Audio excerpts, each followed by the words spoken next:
Bismillahirrahmanirrahim. Assalamualaikum warahmatullahi wabarakatuh. Alhamdulillah ala ihsanih wa syukru lahu ala taufiqihi wa amtinanih.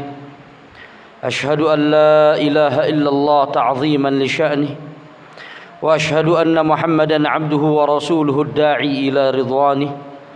Sallallahu alaihi wa ala alihi wa ashabihi ومن تبعهم بإحسان إلى يوم لقائه أما بعد.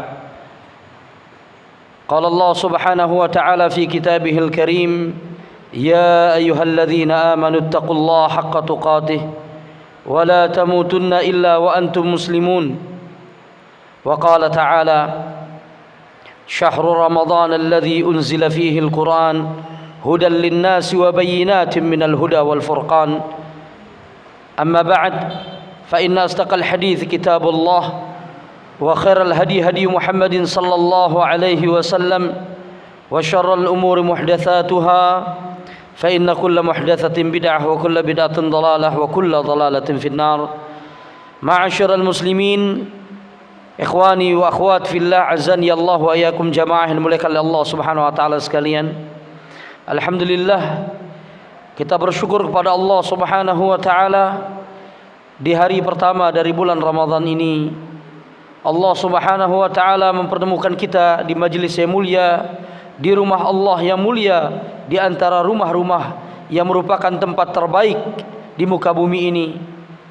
Dan insyaallah pada sore hari menjelang berbuka ini kita akan mengkaji satu pembahasan yang sangat penting bagi kita sebagai seorang muslim, sebagai seorang muslimah, agar bisa mengarungi Ramadan dengan penuh makna, agar kita bisa mengambil keberkahan dan mendapatkan kemuliaan dari bulan yang penuh barakah ini. Karenanya apabila kita tidak hadir di majlis-majlis ilmu seperti ini, rasanya Ramadan hari demi harinya akan berlalu dan kita tidak akan mendapatkan begitu banyak kebaikan yang Allah Subhanahu wa taala telah siapkan di dalam bulan ini. Kaum muslimin yang dimuliakan oleh Allah Subhanahu wa taala, ketika Allah Subhanahu wa taala berfirman, wallahu yakhluqu ma yasha wa yakhtar, dan Allah Rabbmu, wa rabbuka yakhluqu ma yasha wa yakhtar, dan Rabbmu Allah Subhanahu wa taala telah menciptakan segala sesuatu dan Allah yang memilih sesuatu itu lebih mulia daripada sesuatu yang lainnya. Al-Imam Ibn Al-Qayyim dalam kitabnya Zadul Ma'ad mengatakan, karena kemutlakan hak prerogatif Allah Subhanahu wa taala dalam memilih sesuatu. Setelah Allah menciptakan sesuatu, Allah memilih sesuatu lebih utama dari sesuatu. Ini sudah menjadi hak prerogatif Allah Subhanahu wa taala, hak mutlak milik Allah Subhanahu wa taala. Allah menciptakan, kata Ibnu Al-Qayyim, langit itu 7. Allah menjadikan langit ke-7 itu adalah langit yang paling mulia di antara 7 langit. Allah Subhanahu wa taala menciptakan surga itu ada 7 tingkatan. Allah menjadikan Firdaus adalah surga yang paling mulia di antara 7 tingkatan surga yang Allah Subhanahu wa taala ciptakan. Allah Subhanahu wa taala menciptakan begitu banyak malaikat sebagai makhluk Allah yang suci, yang selalu taat menjalankan perintah Allah. Jumlah mereka mungkin ribuan, bahkan mungkin jutaan, bahkan mungkin lebih daripada itu. Hanya Allah yang mengetahui jumlah mereka. Tetapi Allah memilih ada 3 malaikat yang paling mulia yang Allah sebutkan dalam Al-Quran dan disebutkan oleh Nabi dalam hadisnya. Jibril alaihi salatu wassalam, Mikail alaihi salatu wassalam, dan Israfil alaihi salatu wassalam. Begitu pula dari Bani Adam, Allah Subhanahu wa taala menciptakan manusia dan juga mengutus dan memilih dari manusia keturunan Adam begitu banyak para rabi dan para rasul, sebagaimana dalam riwayat Abu Dzar Al-Ghifari radhiyallahu taala anhu dan dikeluarkan oleh Imam Ibn Hibban, di mana di hadis tersebut Nabi menyebutkan jumlah para nabi tidak kurang dari 114.000 para nabi. Dari mereka Allah Subhanahu wa taala hanya memilih 315 atau 314 para rasul, dan dari para rasul tersebut dan para nabi tersebut Allah Subhanahu wa taala memilih hanya 25 nabi dan rasul yang Allah Subhanahu wa taala sebutkan di dalam Al-Qur'an. Di antara mereka Allah pilih lagi hanya 5 yang menjadi nabi terbaik, yang kita sebut mereka dengan nama ulul azmi minar rusul, yaitu nabi-nabi yang memiliki kesabaran, nabi-nabi yang memiliki keteguhan hati di dalam berdakwah menyampaikan risalah Allah kepada umatnya. Maka mereka dijadikan nabi terbaik oleh Allah Subhanahu wa taala, yaitu Nuh, Ibrahim, Musa, Isa dan Muhammad, nabi kita sallallahu alaihi wasallam. Dan dari 5 nabi ulul azmi, Allah Subhanahu wa taala memilih hanya 2 yang menjadi kekasih Allah, yaitu Ibrahim alaihi salatu wasalam dan nabi kita yang mulia Muhammad sallallahu alaihi wasallam. Begitu pula di antara hikmah Allah Subhanahu wa taala, Allah menjadikan beberapa tempat lebih mulia dari tempat yang lainnya. Allah menjadikan Al-Baladul Haram, kota Makkah, menjadi tempat yang paling mulia di muka bumi ini. Begitu pula Allah menjadikan setelahnya kota Nabi, yaitu Madinah An-Nabawiyah, menjadi kota yang mulia selain kota ini, yang kita kenal dengan nama Al-Haramain Asy-Syarifain, 2 kota yang mulia dan disucikan. Kemudian begitu pula di antara begitu banyak masjid yang terdapat di muka bumi ini, Allah memuliakan 3 masjid dan dibolehkan kaum muslimin untuk tusyaddu ilaiha rihal, di mana mereka dibolehkan oleh Allah melalui nas hadis Rasulnya untuk kaum muslimin memaksakan safar ke 3 masjid ini. Masjidil Haram yang ada di Makkah, Masjidil Nabawi yang ada di Madinah, dan Masjidil Aqsa yang ada di Al-Quds, yang ada di Yerusalem atau Palestina sana. Begitu pula zaman dan waktu, Allah Subhanahu wa taala memilih dari 12 bulan 1 bulan di mana Allah Subhanahu wa taala meletakkan kewajiban puasa bagi kaum muslimin, yaitu puasa yang kita kenal dengan nama Ramadan. Allah memilih bulan Ramadan di antara 12 bulan untuk menjadi salah satu bulan yang dipilih oleh Allah menjadi tempat di mana puasa itu diwajibkan bagi kaum muslimin. Dan sekaligus Allah memilih bulan ini menjadi bulan di mana Allah Subhanahu wa taala menurunkan Al-Qur'an, kitab yang menjadi pedoman bagi kaum muslimin. Kemudian di antara hari-hari dalam seminggu, Allah memilih hari Jumat sebagai hari terbaik yang disebutkan oleh Nabi sebagai namanya sebagai Sayyidul Ayyam, pemuka dan pemimpin dari hari-hari yang ada. Maka ikhwafillah azzakumullah, Ramadan ini bukan hari yang biasa. Dia adalah bulan di mana Allah Subhanahu wa taala sengaja memilihnya untuk menjadi tempat di mana Allah Subhanahu wa taala mencurahkan keberkahan, kebaikan yang begitu banyak di dalamnya, sehingga begitu ruginya kaum muslimin apabila membiarkan hari-hari di dalam bulan Ramadan berlalu dan mereka tidak mengisinya dengan ibadah. Karenanya kita mengetahui bagaimana Nabi sallallahu alaihi wasallam menyambut bulan ini berbeda dengan bulan-bulan yang lainnya. Dalam satu hadis yang sahih diriwayatkan oleh Al-Imam An-Nasa'i dan Syekh Al-Albani mensahihkan hadis ini. Nabi sallallahu alaihi wasallam suatu hari sebelum datangnya bulan Ramadan, beliau berdiri di hadapan para sahabatnya. Beliau menyambut kedatangan bulan ini.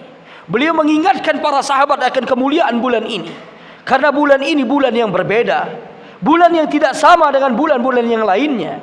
Maka Nabi SAW bersabda dalam hadis yang diriwayatkan oleh Imam An-Nasa'i dari Abi Hurairah radhiyallahu taala anhu, beliau mengatakan di hadapan para sahabatnya, "Ataakum Ramadan, ataakum syahrul Ramadan, syahrul mubarak." Telah datang kepada kalian sekarang wahai kaum muslimin, wahai para sahabat, bulan Ramadan, bulan yang penuh dengan berkah atau bulan yang diberkahi. Kaum muslimin yang dimuliakan oleh Allah Subhanahu wa taala, berkali-kali setiap kali Anda menyinggung kata-kata barakah, Bulan Ramadan ini bulan yang diberkahi, yang berisi barakah. Setiap kali kita mengatakan dan mendengar kata-kata barakah dalam Islam, maka para ulama sebagaimana yang diartikan oleh Al-Imam Ibnul Qayyim rahimahullahu taala, barakah itu adalah thubutul khairil ilahi fi syai'in wa dawamuhu wa kathratuhu. Yang disebut dengan barakah, kata para ulama, diantaranya mengartikan ini adalah Imam Ibnul Qayyim, barakah itu artinya adalah terdapatnya suatu kebaikan, terdapatnya kebaikan pada sesuatu, dan kebaikan itu terus bertambah dan tidak berkurang pada setiap waktunya. Itulah barakah. Jadi manakala dikatakan semoga rizki anda barakah, artinya mudah-mudahan rizki anda ini terdapat di dalamnya kebaikan, dan kebaikannya terus bertambah dan terus ada pada rizki anda. Mudah-mudahan umur anda barakah, artinya mudah-mudahan di umur kita yang tidak panjang ini, yang kurang dari 100 tahun ini, karena standar umurnya umat Nabi Muhammad SAW seperti umur beliau. Standar umur setiap umat adalah umur nabinya. Rasulullah meninggal di umur 63 tahun. Maka dalam hadis yang masyhur riwayat Imam Tirmidzi dan yang lainnya, Nabi menyebutkan a'maru ummati ma baina 60 ila 70 wa qalilun man yajuzu dzalik atau yujawizu dzalik. Umur umatku antara 60 sampai 70 tahun, dan sedikit dari mereka yang akan melampaui umur itu. Ada, tapi sedikit dari umatku. Kalau dibandingkan mayoritasnya, sedikit dari umat Rasulullah yang akan melewati batasan 60 atau 70 tahun. Nah, di umur kita yang sedikit ini, kita mengharapkan keberkahan. Artinya, umur kita yang pendek diisi dengan kebaikan, dan kebaikan itu bertambah setiap umur kita bertambah. Itu artinya umur yang barakah. Begitu pula mudah-mudahan ilmu kita barakah. Artinya mudah-mudahan ilmu yang kita dapatkan ini membawa kebaikan untuk diri kita, memberikan kebaikan untuk orang lain, dan menjadikan kebaikan untuk agama kita. Maka kata-kata barakah, sekali lagi ikhwafillah azakumullah, setiap kita mendengarnya artinya adalah thubutul khairil ilahi fi syai'in wa dawamuhu wa kathratuh, yaitu adanya kebaikan pada sesuatu yang dikatakan berkah tersebut, dan kebaikan itu terus bertambah tiap waktu dan terus ada pada sesuatu tersebut. Itulah barakah. Maka manakala Rasulullah mengatakan atakum syahrul Ramadan syahrun mubarak, telah datang kepada kalian bulan Ramadan, bulan yang penuh dengan barakah, artinya bulan ini penuh dengan kebaikan, dan kebaikannya akan terus ada dan terus bertambah dari setiap harinya ke hari yang lain. Dan puncaknya di 10 terakhir bulan Ramadan, ketika ada satu malam yang mulia yang kita kenal dengan nama Lailatul Qadar, yaitu malam yang penuh kemuliaan. Di antara keberkahan Ramadan, di dalam hadis ini Nabi melanjutkan, beliau mengatakan faradallahu azza wa jalla alaikum siyamahu, di mana pada bulan Ramadan ini Allah telah mewajibkan kepada kalian berpuasa di dalamnya sebulan penuh. Bisa jadi 29, bisa jadi 28, bisa jadi 30 hari. Sebulan di dalam bulan Ramadan ini Allah telah mewajibkan untuk kalian berpuasa. Tuftahu fihi abwabus sama' wa tughlaqu fihi abwabul jahim.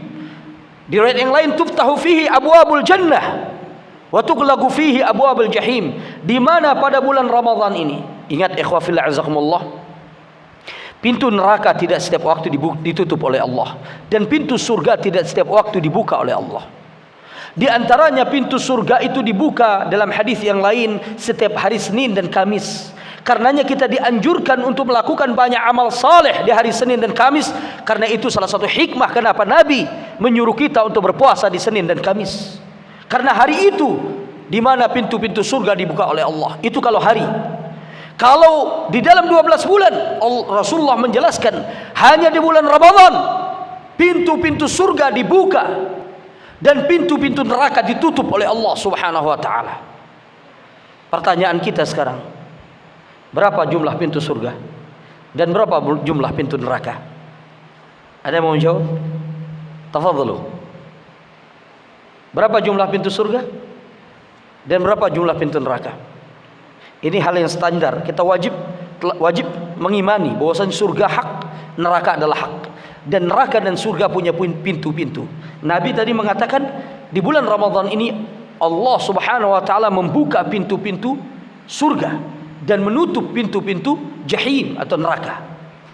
Pertanyaannya, berapa jumlah pintu neraka? Berapa jumlah pintu surga? Kalau pintu neraka, maka Allah Subhanahu wa taala sendiri yang mengabarkan kepada kita sebagaimana di dalam Al-Qur'an, dalam surat Al-Hijr ayat 43 sampai 44. Allah Subhanahu wa taala berfirman, "Wa inna jahannama law maw'iduhum ajma'in." Dan ketahuilah, sesungguhnya Jahannam itu tempat yang dijanjikan untuk mereka semuanya, yaitu orang-orang kafir. Jahannam, neraka. Nah, berapa pintu neraka itu? Allah sebutkan, laha sab'atu abwab. Dan neraka Jahannam atau neraka secara keseluruhan memiliki 7 pintu. Neraka memiliki 7 pintu. Apa nama-nama pintu neraka ini? Sebagian ulama salaf, di antaranya ulama umat ini dan orang yang paling hebat dalam menafsirkan ayat-ayat Al-Quran, karena doa Nabi kepada beliau, yaitu Abdullah ibnu Abbas radhiyallahu taala anhu. Dalam satu riwayat yang diriwayatkan oleh Imam Ibnu Abi Hatim, beliau menukilkan perkataan Ibnu Abbas tentang nama-nama pintu neraka. Dan ketika ditanya oleh Ali bin Abi Thalib sebagian para sahabat, tahukah kalian bagaimana pintu neraka? Maka para sahabat mengatakan, ka'abu abina, mungkin seperti pintu kita. Ali bin Abi Thalib mengatakan, tidak, pintu neraka itu begini. Artinya neraka itu 7 tingkatan dan setiap pintunya itu ke bawah. Sementara surga itu tingkatannya ke atas. Karena itu para ulama mengatakan al-jannatu darajat wan naru darakat. Derajat atau tingkatan surga itu semakin bagus, semakin tinggi. Sementara kalau neraka semakin ke bawah, itu semakin dahsyat azabnya. Nah, pintu-pintunya itu terletak di bawahnya. Maka di sini Ibnu Abbas rahimahullahu taala, sebagaimana disebutkan oleh Al-Imam Ibnu Abi Hatim dalam menafsirkan firman Allah tadi di dalam surat Al-Hijr ayat 33-34, laha sab'atu abwab. Neraka itu memiliki 7 pintu. Kata Ibnu Abbas, pintu paling ketujuh, paling bawah dan paling rendah serta paling dahsyat azabnya adalah Jahannam namanya. Jadi ada pintu-pintu Jahannam. Itu neraka yang paling rendah. Keenam, di atasnya Jahannam itu neraka bernama Sa'ir dan dia memiliki pintu. Kemudian di atas Sa'ir ada Ladha. Kemudian yang keempat Hatamah. Kemudian di atasnya Saqar. Kemudian di atasnya Jahim. Kemudian yang paling rendah adalah Hawiyah. Dan kalau kita membaca ayat-ayat Allah di dalam Al-Quran, inilah 7 nama lain neraka yang disebutkan oleh Allah dalam Al-Quran. Anda ulangi lagi, yang paling rendah kata Ibnu Abbas, artinya tingkatan siksaan neraka yang paling rendah, tingkatannya namanya adalah Hawiyah. Keduanya, derajat keduanya ke bawah yang lebih dahsyat lagi, namanya apa tadi? Jahim. Yang ketiga adalah Saqar. Yang keempat adalah Hutamah. Yang kelima adalah Ladha. Yang keenam adalah Sa'ir. Dan yang paling bawah, yang ketujuh dan paling dahsyat azabnya adalah Jahannam. Nah, inilah ikhwafillah bentuk pintu neraka, dia berada di bawah, bukan di samping. Karena derajat neraka semakin derajatnya ke bawah. Adapun surga, maka dari hadis-hadis yang sahih, ikhwafillah azakumullah, sebagaimana dalam hadis yang diriwayatkan oleh Al-Imam Bukhari, Nabi SAW bersabda, wal jannatu thamaniyatu abwab, dan surga itu memiliki 8 pintu. Kalau neraka 7 pintu, surga itu 8 pintu. Wa fiha babun yuqalu lahu ar-rayyan yadkhulu minhu as-saimun. Dan di antara 8 pintu ada satu pintu, kata Nabi, di pintu-pintu surga itu, yaitu pintu yang bernama Ar-Rayyan, pintu penghilang haus dan dahaga. Yang dari pintu inilah nanti orang-orang yang berpuasa akan masuk, kata Nabi sallallahu alaihi wasallam. Nah, adapun nama-namanya diperselisihkan oleh para ulama. Cuma ada 5 atau 4 pintu yang disepakati oleh para ulama, nama pintu surga. Diambil dari hadis yang sahih. Kata Nabi, faman kana min ahli salah du'iya min babis salah, ومن كان من أهل الجهاد دعي من باب الجهاد ومن كان من أهل الصدقة دعي من باب الصدقة وفيها باب يقال له الريان يدخل منه الصائمون. Ada 4 yang disepakati oleh para ulama, yaitu pintu jihad, pintu salat, pintu sedekah, dan pintu ar-rayyan bagi orang yang berpuasa. Kemudian ditambah satu lagi di hadis yang sahih yang lain, yaitu namanya babul aiman, bagi umat Rasulullah yang masuk surga tanpa hisab dan azab. Dan ada yang mengatakan lagi di hadis yang lain, pintu afina anin nas, yaitu pintu memaafkan manusia. Para ulama ada yang mengatakan lagi pintu ke-6 adalah pintu birrul walidain, pintu berbakti kepada kedua orang tua. Dan pintu yang selanjutnya adalah babut taubah, pintu taubat. Ini nama-nama pintu surga, tetapi diperselisihkan namanya oleh para ulama. Hanya 4 atau 5 yang disepakati oleh para ulama sebagaimana disebut oleh Nabi sallallahu alaihi wasallam. Nah, ikhwah fillah azakumullah, di bulan Ramadan ini pintu-pintu surga yang 8 ini dibuka oleh Allah selebar-lebarnya, dan pintu neraka yang 7 ditutup serapat-rapatnya oleh Allah Subhanahu wa taala. Nah, ini bentuk keberkahan dan kebaikan yang ada pada bulan Ramadan. Kemudian Nabi melanjutkan, wa fihi lailatun hiya khairun min alfi syahr man hurima khairuha faqad hurim. Di antara keberkahan yang lain bulan Ramadan, kata Nabi, di antara satu malam di antara malam-malam Ramadan terdapat satu malam di mana malam ini lebih baik daripada 1000 bulan. Maksudnya nilai ibadah yang dilakukan oleh seorang hamba, seorang mukmin, mukminah, muslim, muslimah di malam itu, pahalanya lebih baik daripada 1000 bulan, kata Nabi sallallahu alaihi wasallam. Dan yang paling mengerikan, Nabi bersabda, man hurima khairuha faqad hurim.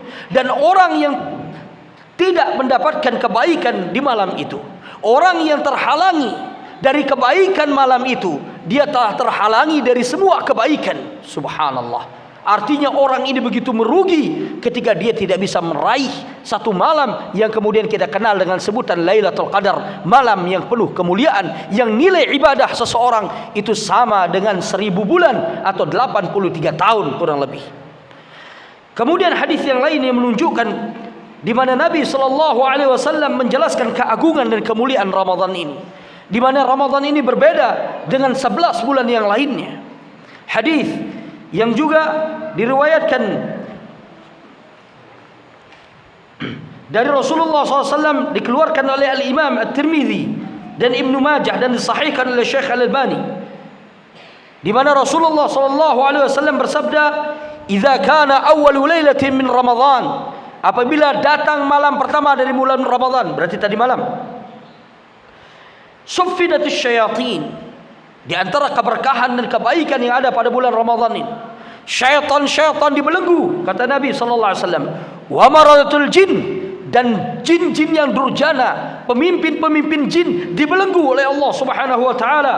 Wa ghulqat abwabul jahim, wa ghulqat abwabun nar, dan ditutup pintu-pintu neraka seperti yang kita katakan tadi. Wa futihat wa lam yuftah minha babun, dan tidak ada satu pintu pun yang dibuka oleh Allah Subhanahu wa taala. Wa yuftah wa futihat abwabul jannah, dan dibuka pintu-pintu surga. Wa lam yughlaq minha babun, dan tidak ada satu pintu pun yang ditutup oleh Allah Subhanahu wa taala. Wa yunadil munadi, dan hanya di bulan Ramadan, dan dicatat baik-baik ikhwah dan jamaah yang dimuliakan Allah Subhanahu wa taala, hadirin dan kaum muslimah yang hadir di majlis ini, dan hanya di bulan Ramadan dijelaskan oleh Nabi, Allah mengirim penyeru dari malaikat, menyeru kita kaum beriman, orang-orang yang beriman, mukminin dan mukminah, dengan mengatakan, ya baghiyal khairi aqbil wa ya baghiyasy syarr aqsir. Wahai orang-orang yang menginginkan kebaikan, ayo ini waktunya di bulan ini, datanglah untuk melakukan amal saleh dan kebaikan di bulan ini, karena ini waktunya. Dan wahai wa ya baghiyasy syarr aqsir, dan penyeru dari malaikat ini menyeru kita, dan wahai orang yang menginginkan kejelekan, cukup, berhenti di bulan ini, cukup. Ini bulan barakah, ini bulan yang penuh kebaikan, berhenti di bulan ini. Hanya bulan ini Allah mengirim penyeru dari malaikat untuk mengingatkan kita, untuk menyemangati kita melakukan amal saleh, karena nilai ibadah berbeda dengan bulan-bulan yang lainnya.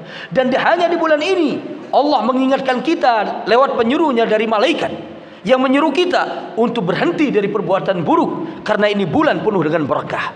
Nah, ini ikhwafillah yang menunjukkan keagungan bulan Ramadan ini. Dan di antara keutamaan yang lain yang perlu kita sampaikan, di hadis yang lain riwayat Imam Ahmad, Nabi menyebutkan walillahi fihi utaqa'un minan nar wa dzalika kullu lailah wa inna likulli mu'min fihi da'watun mustajabah. Dan di antara keberkahan bulan Ramadan yang lain, Nabi menyebutkan, dan setiap malam dari bulan Ramadan, bukan di malam pertama, 10 malam pertama, atau di 10 malam kedua, atau di 10 malam terakhir, bukan. Di setiap malam bulan Ramadan, dari awal sampai akhir, Allah memiliki nama-nama hamba yang akan dibebaskan dari api neraka. Utaqa Allah minan nar. Hamba-hamba Allah yang dibebaskan dari api neraka. Apa kita tidak mau termasuk dari mereka? Ikhwah dan jamaah yang dimuliakan oleh Allah Subhanahu wa taala.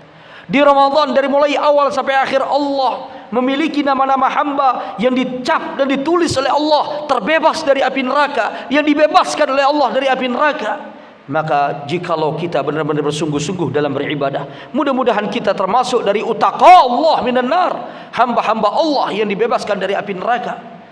Dan yang paling dahsyatnya lagi, Nabi mengatakan wa inna likulli mu'min fihi da'watun mustajabah. Dan setiap mukmin di malam-malam bulan Ramadan atau di hari-hari bulan Ramadan memiliki doa yang mustajab. Jadi sepanjang hari di bulan Ramadan, setiap hari sampai selesai, kaum mukmin memiliki doa yang mustajab di situ.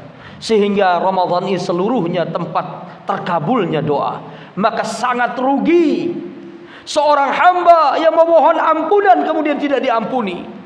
Sangat rugi siapapun di antara kita, siapapun yang memiliki permohonan dan permintaan kepada Allah, kemudian dia tidak dikabulkan doanya oleh Allah. Karena Nabi mengatakan wa inna likulli mu'min fihi da'watun mustajabah. Dan di setiap hari bulan Ramadan, seorang mukmin memiliki tempat dikabulkannya doanya. Sehingga anjuran bagi diri anda pribadi dan jamaah sekalian, terutama di 3 waktu. Yang pertama, waktu berbuka puasa atau menjelang berbuka puasa. Yang kedua, di saat kita itu berada di waktu sahur. Kemudian di saat kita sedang menjalankan puasa dari pagi sampai menjelang buka ini, perbanyak doa. Karena ini 3 tempat di bulan Ramadan di mana Rasulullah dari hadis-hadis yang ada menjanjikan Allah mengabulkan doa-doa yang kita sampaikan. Maka jangan lupa lisan-lisan kita untuk banyak beristighfar di waktu sahur. Jangan lupa lisan-lisan kita memanjatkan berbagai macam doa dan hajat permohonan kita kepada Allah. Mudah-mudahan kita keluar dari Ramadan termasuk dari hamba yang diampuni oleh Allah. Karena Nabi SAW mengancam seorang hamba mukmin yang masuk ke bulan Ramadan, tapi kemudian dia keluar dari Ramadan dan doanya tidak diampuni. Nabi dalam satu hadis yang sahih pernah suatu saat naik ke mimbarnya. Beliau memiliki 3 undakan mimbar. Ini kurang 1 kayaknya. Nabi memiliki 3 undakan mimbar dan beliau duduk di keempat. Di saat itu Nabi SAW naik ke pertama, tiba-tiba beliau mengatakan amin dalam riwayat Imam Tirmizi dan yang lain. Beliau naik ke undakan kedua, beliau tiba-tiba mengatakan amin dan didengar oleh para sahabat.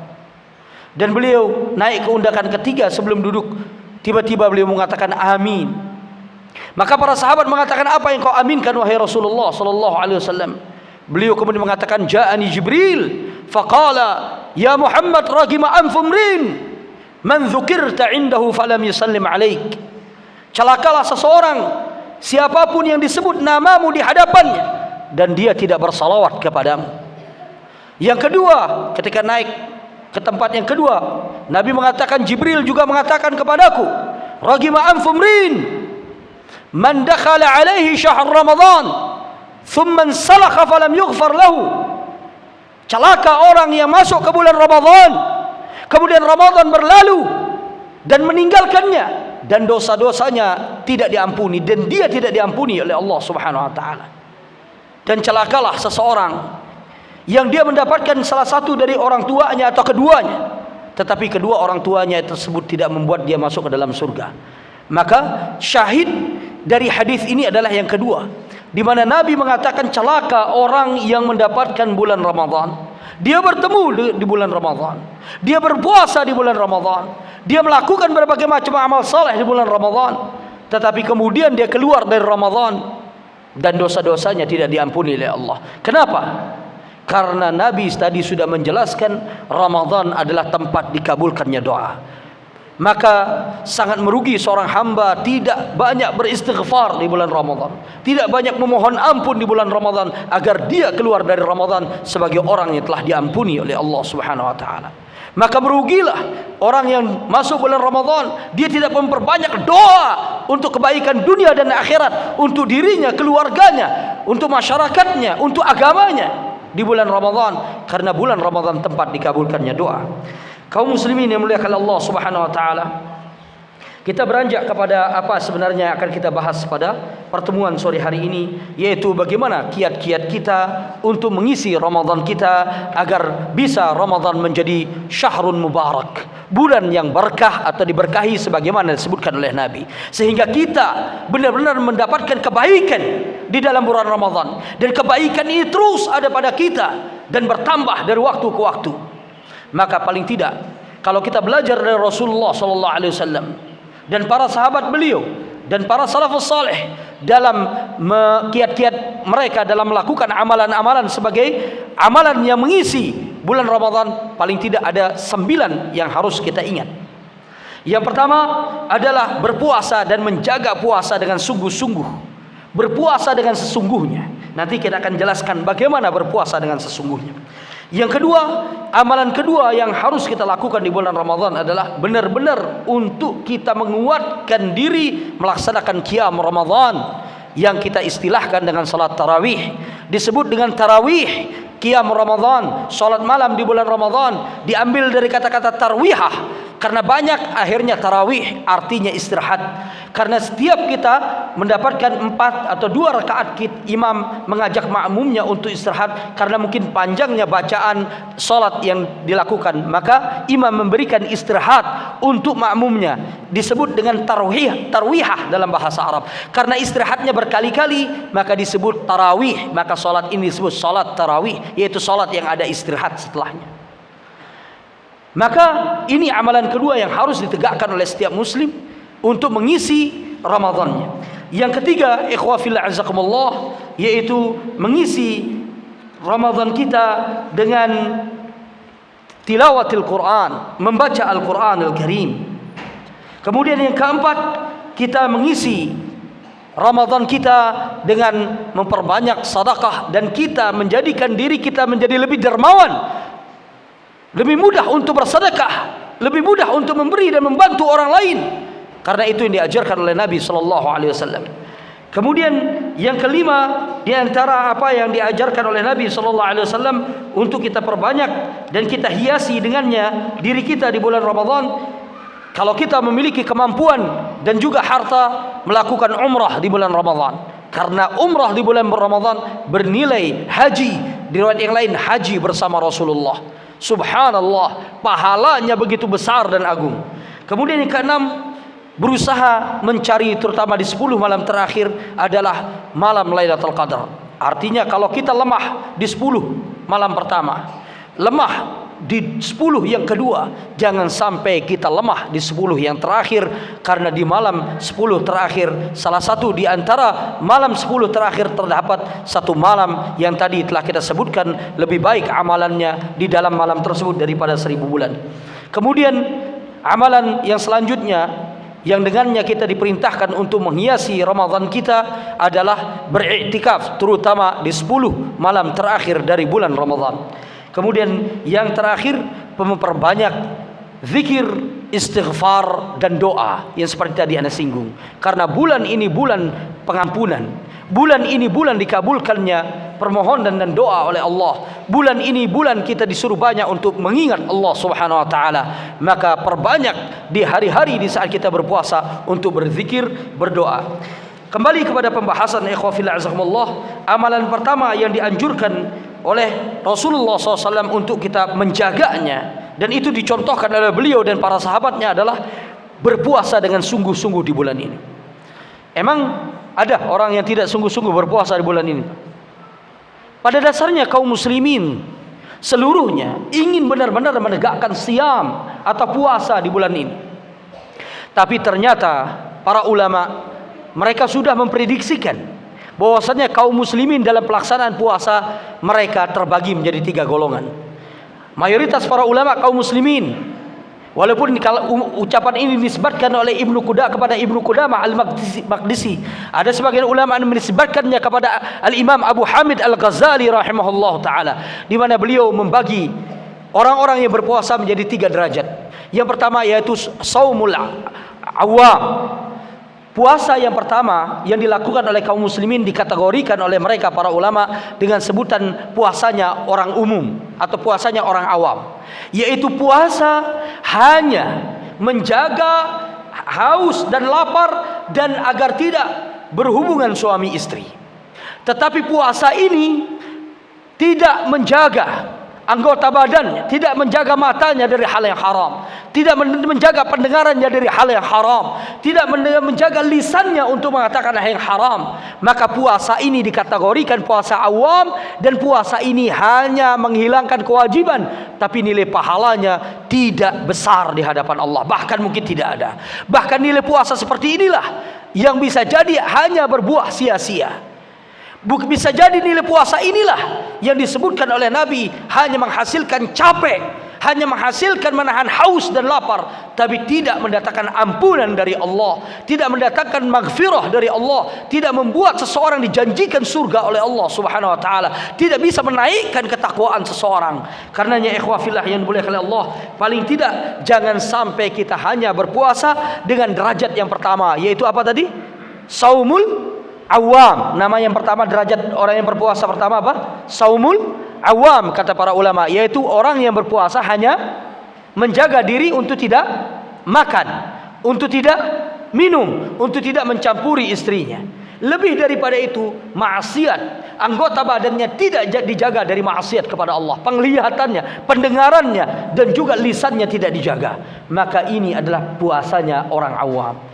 Naik kepada derajat yang kedua, inilah yang kita diperintahkan oleh Nabi. Paling tidak kita bisa berusaha, kita bisa memaksakan diri dan menjadikan diri untuk bisa di derajat yang kedua ini. Kita tidak mungkin di derajat yang pertama, yaitu puasa yang disebut oleh para ulama dengan sebutan saumul khawas, puasanya orang-orang khusus, di mana mereka selain menahan haus, menahan lapar, menahan dahaga, menjauhkan diri untuk tidak mencampuri istrinya, menjauhkan syahwatnya, mereka juga menjaga jawarih, anggota badan mereka. Yaitu apa? Anggota badan kita yang perlu kita jaga. Kita sudah menjaga kemaluan kita, kita sudah menjaga perut kita untuk tidak makan dan tidak minum. Maka tersisa menjaga apa yang ada di muka, di wajah kita, yaitu apa? Yaitu pendengaran kita untuk tidak mendengar hal yang haram di bulan Ramadan ini. Menjaga penglihatan kita, mata kita untuk tidak melihat hal yang haram. Untuk menjaga yang paling utama lisan kita untuk tidak mengucapkan kata-kata dusta, mengucapkan ghibah, namimah, bersumpah dengan palsu, perkataan-perkataan kotor yang akan merusak nilai pahala kita.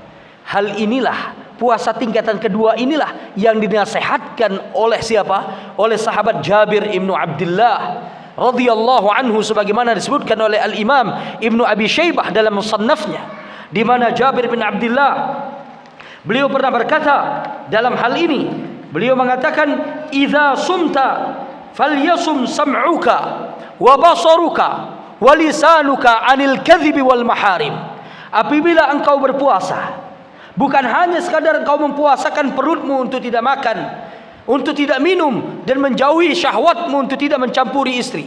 Kata Jabir bin Abdullah, apabila engkau berpuasa, selain itu, maka hendaklah engkau hendak pula mempuasakan penglihatanmu dari hal yang haram, pendengaranmu dari hal yang haram, dan juga engkau jaga lisanmu dari dusta dan hal-hal yang diharamkan yang lainnya.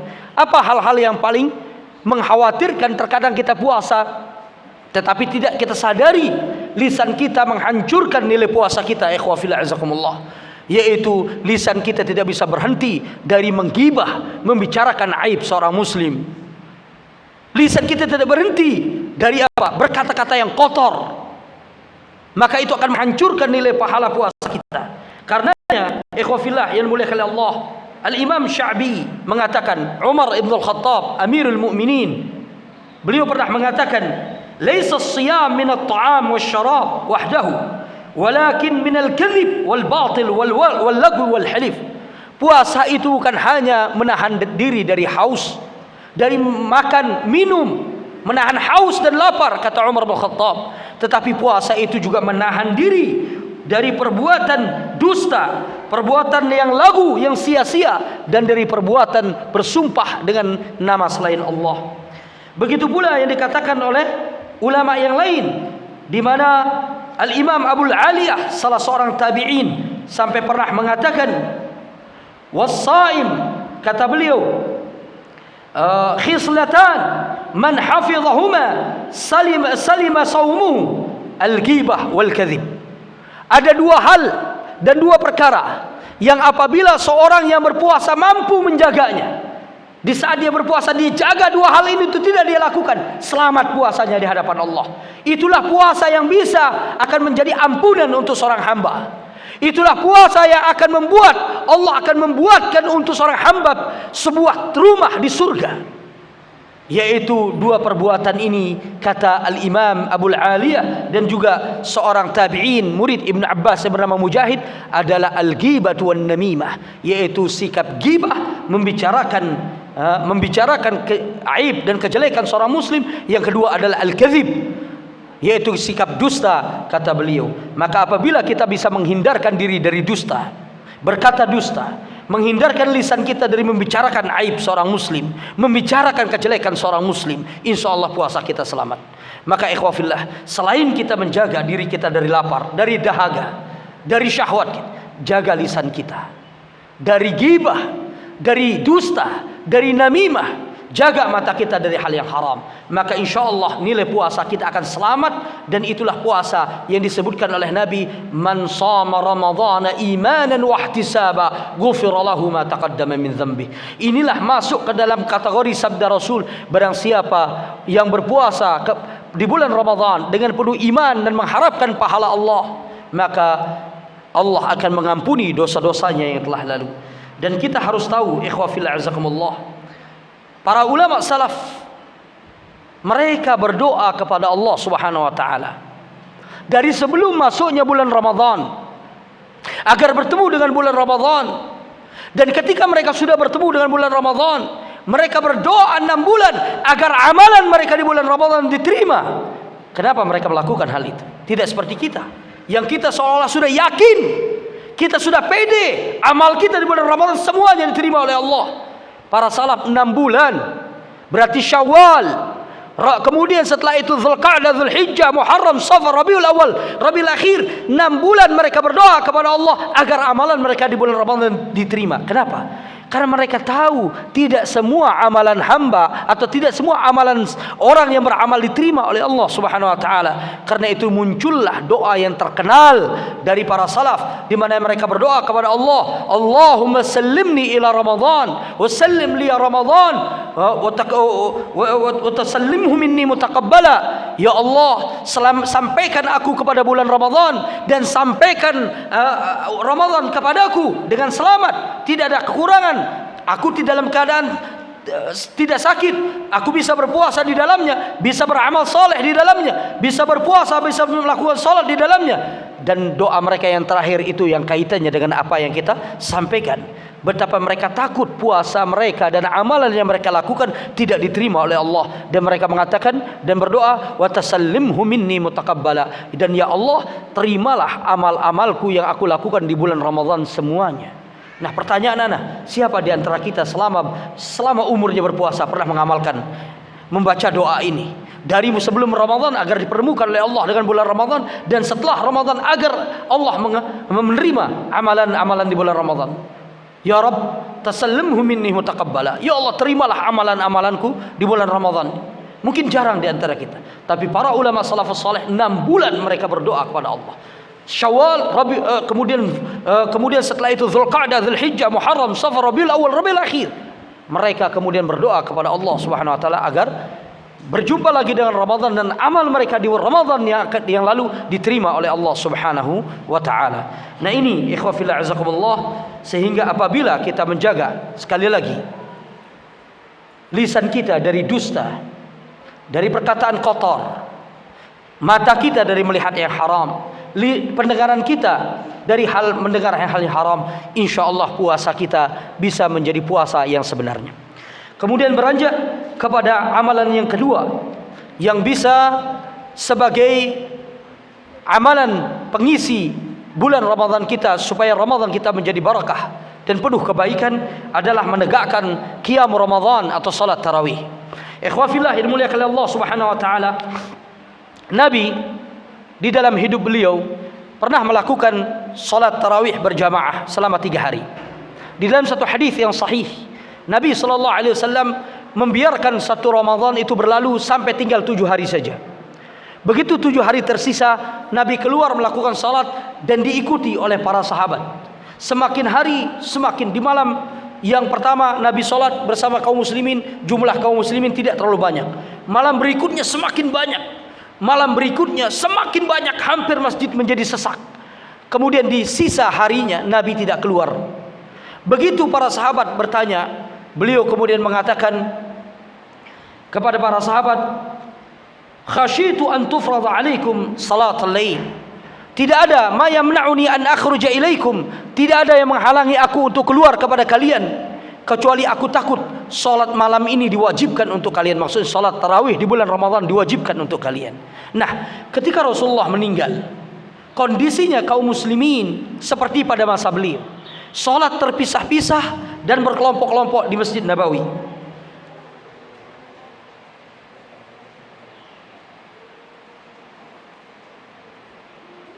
Lima menit lagi.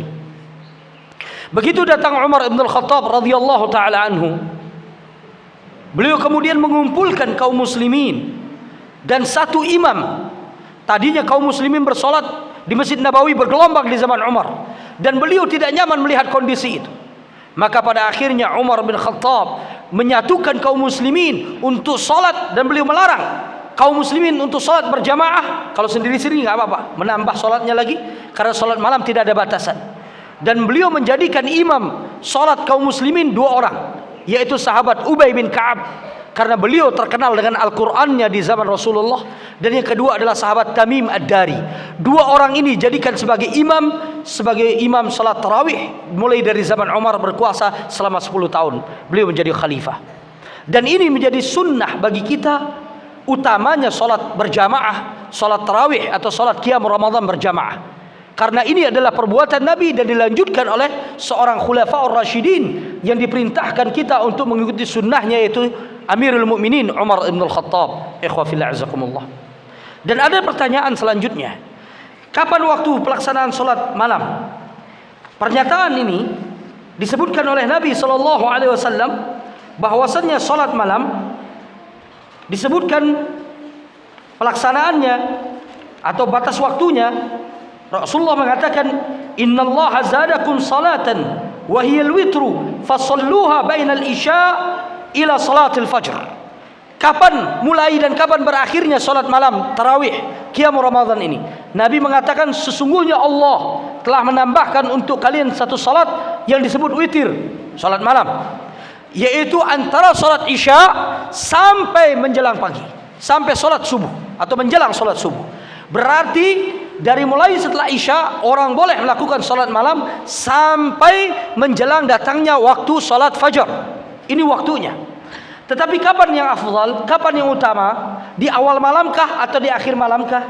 Nabi menyebutkan dalam hadis yang lain, man khafa an la yakuma min akhiril lail falyutir awwalahu. Barang siapa yang takut untuk bisa bangun di sepertiga malam terakhir, kata Nabi, maka hendaklah dia berwitir atau salat malam di awalnya. Berarti dari hadis ini menyebutkan yang lebih utama sebenarnya adalah mengakhirkan salat malam di sepertiga malam terakhir, itu yang paling utama. Maka beliau mengatakan, wa man tami'an yakum akhiru falyutir akhiril lail. Dan barang siapa yang berharap bisa bangun di malam hari di sepertiga malam terakhir, maka hendaklah dia melakukan witir atau salat malam di malam hari itu, sepertiga malam terakhir. Fa inna salat akhiril lail mashhudah wa dzalika afdal. Karena salat di sepertiga malam terakhir disaksikan oleh para malaikat dan dia adalah waktu yang paling utamanya, kata Nabi sallallahu alaihi wasallam. Lalu sekarang kalau ada masjid yang melakukan sepertiga malam terakhir salat tarawih atau salat malam qiyam Ramadan, itu lebih utama. Tetapi sekarang pertanyaannya yang terjadi, kaum muslimin melakukannya sebagaimana Amirul Mukminin Umar melakukan, yaitu di awal malam. Ada pertanyaan, lebih baik mana? Salat sendiri di sepertiga malam terakhir dengan salat berjamaah bersama kaum muslimin di masjid di awal malam setelah salat Isya. Maka para ulama sepakat menjawab salat berjamaah bersama kaum muslimin itu lebih afdal, karena Nabi SAW menambahkan hadis yang lain di mana beliau mengatakan man sallama al imam hatta yansarif kutiba lahu qiyamul lailah, dalam riwayat Abu Daud. Barang siapa yang salat bersama imam sampai imam selesai berjamaah, maka pahalanya ditulis bagaikan salat semalam suntuk. Jadi kalau dia menambah lagi untuk dirinya di sepertiga malam terakhir tapi tanpa witir, maka itu lebih baik. Tapi kalau disuruh milih malam hari sendiri sementara kita berjamaah di awal malam, mana yang lebih afdal? Yang berjamaah di awal malam lebih afdal, karena Nabi menjanjikan pahalanya bagikan kita salat semalam suntuk. Nah ini ikhwah fillah, kenapa kita harus menjaga salat tarawih dan qiyam Ramadan, dan semoga Allah Subhanahu wa taala benar-benar bisa menjadikan kita hamba-hamba Allah yang memakmurkan Ramadan dengan amalan-amalan saleh. Terakhir yang Anda ingin sampaikan, Anda percepat, adalah dua amalan lagi yang ingin Anda singgung. Paling enggak 4 ini kita jaga, kita sudah menghidupkan Ramadan kita. Anda minta tambahan 5 menit saja. Yang ketiga adalah Ramadan ini adalah bulannya Quran, ikhwafillah, syahrul Quran, di mana Allah menurunkan Al-Quran ini di bulan Ramadan. Al-Imam Ibnu Katsir ketika menafsirkan firman Allah dalam surat Al-Baqarah, Syahrul Ramadan alladzi unzila fihi al-Quran. Bulan Ramadan, bulan diturunkan Al-Quran. Apa kata Imam Ibnu Katsir? Imam Ibnu Katsir mengatakan Allah Subhanahu wa taala memuji bulan Ramadan dengan dipilihnya bulan tersebut untuk menjadi bulan tempat turunnya Al-Quran. Berarti bulan ini adalah bulannya Al-Quran, sehingga kita bisa mengisi hampir semua waktu kita yang paling utama dengan Al-Quran. Dan kita bisa melihat Utsman bin Affan apabila datang Ramadan hampir setiap malam mengkhatamkan Al-Quran. Wallahu alam bagaimana beliau membacanya. Ini riwayat yang sahih dari para ulama. Imam Syafi'i memiliki 30 khataman. Bahkan bisa di 10 malam terakhir beliau sampai mengkhatamkan Al-Quran. Begitu pula para ulama 3 malam. Begitu datang 10 malam terakhir, mereka setiap malam mengkhatamkan Al-Quran. Ada larangan dari Nabi untuk menghatamkan Al-Quran kurang dari 3 hari, karena pasti orang tidak mentadaburinya. Tetapi para ulama sebagaimana dikatakan oleh Al-Imam Ibn Rajab membolehkan untuk menghatamkan Al-Quran kurang dari 3 hari karena mulianya waktu di bulan-bulan Ramadan ini, besarnya pahala yang disiapkan oleh Allah Subhanahu wa taala di bulan Ramadan. Sebagaimana kita juga boleh menghatamkan Al-Quran waktu kurang dari 3 hari ketika berada misalnya di Makkah. Kita tidak setiap waktu datang ke Makkah, datang ke Masjidil Haram, ke Masjid Nabawi, maka kita menghatamkan Al-Quran 3 hari di sana. Ini mulia karena kekaitan dengan tempatnya. Kalau Ramadan karena waktunya, karena agungnya pahala yang disiapkan oleh Allah Subhanahu wa taala. Maka anjuran untuk diri anak dan pribadi kepada antum semua dan ikhwah yang hadir di sini, jadikan bulan Ramadan ini bulan Quran. Ajari diri kita, anak-anak kita untuk selalu tidak lepas dari Al-Quran. Kemudian yang terakhir ikhwafillah, amalan yang mungkin juga harus kita hiasi diri kita untuk menghidupkan bulan Ramadan ini adalah memperbanyak sedekah di bulan Ramadan. Dan ingat, sedekah di bulan Ramadan ada 2 bentuk. Nabi mengatakan afdalu sedekah sedekatu fi Ramadan. Sedekah yang paling mulia sedekah ya di bulan Ramadan. Karenanya disebutkan dalam hadis sahih, Nabi itu orang yang paling dermawan, dan paling dermawannya Nabi kalau datang bulan Ramadan. Dan sekali lagi perlu dicatat ikhwafillah azakumullah, sedekah di bulan Ramadan ada 2 bentuk. Yang pertama sedekah yang umum, bisa makanan, bisa pakaian, bisa uang, bisa apapun bentuknya, disuruh memperbanyak sedekah apapun di bulan Ramadan. Yang kedua ini yang khusus, yaitu taftir as-saimin, memberikan menu buka puasa untuk orang yang berbuka puasa. Ini adalah yang dianjurkan oleh Nabi. Dan Nabi berjanjikan yang menyiapkan menu buka puasa untuk orang yang berpuasa, dia akan mendapatkan pahala sebanyak menu yang dia siapkan untuk orang yang berpuasa, dan tidak dikurangi sedikit pun dari pahala orang yang berpuasa. Antum siapkan di satu hari bulan Ramadan di masjid 20 untuk orang, 20 orang berbuka puasa, pahala antum itu seperti 21 orang bersama antum ketika itu antum dapatkan 20 orang dari orang yang berpuasa yang memakan menu santapan menu buka puasa tersebut dengan puasa antum sendiri. Nah, ini agungnya nilai sedekah di bulan Ramadan. Karenanya ikhwafillah, kalaupun kita tidak bisa melakukan banyak sedekah, paling tidak sekali waktu kita memberikan menu buka puasa untuk saudara-saudara kita, kirim ke masjid, kirim ke tempat pengajian, kirim ke pesantren, kirim ke tempat-tempat yang kita yakin di situ orang-orang yang berpuasa. Mudah-mudahan dengan itu kita mendapatkan pahala yang besar dari Allah seperti pahala orang yang berpuasa. Ini yang bisa Anda sampaikan ikhwafillah azakumullah. Sebenarnya masih banyak yang ingin Anda sampaikan, cuma karena waktu sangat mepet, maka mudah-mudahan yang kita sampaikan itu mewakili hal-hal dan amalan-amalan yang perlu kita perhatikan dan kita hiasi dengan amalan-amalan tersebut bulan Ramadan ini, agar bisa bulan Ramadan ini menjadi bulan syahrul mubarak, bulan yang penuh berkah sebagaimana disabdakan oleh Rasulullah sallallahu alaihi wasallam, yaitu menjaga puasa kita dari hal-hal yang akan menghancurkan nilai puasanya. Yang kemudian yang kedua adalah menjaga qiyamul lail kita, dan yang ketiga banyak menjadikan hari-hari di bulan Ramadan dengan Al-Quran, dan yang keempat memperbanyak dan mengencangkan sedekah di bulan Ramadan, dan ini yang diajarkan oleh Nabi. Mudah-mudahan bermanfaat apa yang Anda sampaikan ini. Kita tutup kajian sore hari ini dengan doa kafaratul majlis, dan sebelum Anda tutup majlis ini, Anda ingatkan hadirin dan hadirat, ikhwan dan akhwat yang hadirin masjid ini untuk tidak lupa banyak memanjatkan doa pas ketika berbuka puasa, ataupun sebelum berbuka puasa, ataupun setelah berbuka puasa. Karena bagi orang yang berpuasa, ketika dia berpuasa, di situ ada doa yang tidak ditolak oleh Allah Subhanahu wa taala. Aqulu qouli hadza subhanakallahumma rabbana wa bihamdika asyhadu an la ilaha illa anta astaghfiruka wa atubu ilaik. Wa sallallahu ala nabiyyina Muhammad wa akhiru da'wana alhamdulillahirabbil alamin. Tsumma assalamu alaikum warahmatullahi wabarakatuh.